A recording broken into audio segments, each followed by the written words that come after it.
बांग्लादेश में नई सरकार जरूर आ गई है, लेकिन पुराने लोगों के पुराने पाप उनका पीछा छोड़ने के लिए तैयार नहीं है। कम से कम नई सरकार आने के बाद जो हाल फिलहाल के घटनाक्रम हुए उन्हें देखकर तो ये कतई नहीं लगता। 18 महीने की सरकार चलाने के बाद अपनी धोती बचाते मोहम्मद यूनुस अब वापस अपने एनजीओ के धंधे में लौट गए हैं। लेकिन शेख हसीना के निर्वासन के बाद ये फर्जी नोबेल विजेता मोहम्मद यूनुस ने जो किया, उन कर्मों की तलवार अब उनके ऊपर लटकने लगी है।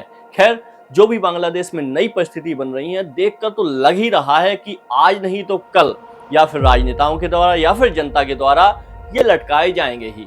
तो आइए उन कारकों की चर्चा कर लेते हैं, उन पापों की चर्चा कर लेते हैं जिनकी वजह से मोहम्मद यूनुस का आज नहीं तो कल खेल होना तय है।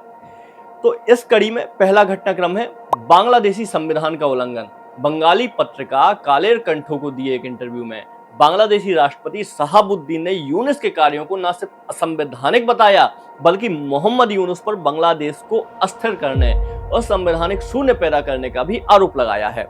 राष्ट्रपति ने कहा है, मुझे कभी किसी राष्ट्रीय समझौतों से अवगत नहीं कराया, जबकि बांग्लादेशी संविधान के अनुसार छोटे बड़े राष्ट्रीय समझौतों के बारे में राष्ट्रपति को सूचित करना संवैधानिक रूप से अनिवार्य है। राष्ट्रपति शहाबुद्दीन यही नहीं रुके, उन्होंने हर एक घटना का जिक्र किया जो गैर संवैधानिक थी, फिर चाहे अध्यादेश की बात हो, विदेशी दौरे की बात हो या फिर ईद की नमाज सहित राष्ट्रीय कार्यक्रमों में शामिल होने से प्रतिबंध की बात हो।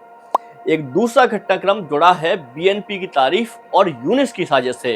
राष्ट्रपति शहाबुद्दीन कहते हैं, यूनुस सरकार ने एक बार मेरी जगह असंवैधानिक तरीके से एक पूर्व मुख्य न्यायाधीश को राष्ट्रपति बनाने की साजिश रची थी, लेकिन उस मुश्किल दौर में बीएनपी और सेना के समर्थन के कारण ही संविधान की रक्षा हो सकी थी और ये गद्दी बच सकी थी। चूंकि अब सत्ता में बीएनपी सरकार है, राष्ट्रपति शहाबुद्दीन और बीएनपी की केमिस्ट्री देखकर लग रहा है कि ये पक्का है कि यूनुस तो संकट में है, या फिर कह सकते हैं यूनुस तो गयो। एक तीसरा घटनाक्रम हाल ही में तब हुआ जब बीएनपी के नए मुखिया तारिक रहमान ने नौकरशाही और सशस्त्र बलों पर तलवार चलाई, पुरानी सरकार के भ्रष्ट तंत्र को साफ करने का हुक्म दिया और नए तंत्र को बहाल करने का आदेश भी दे दिया।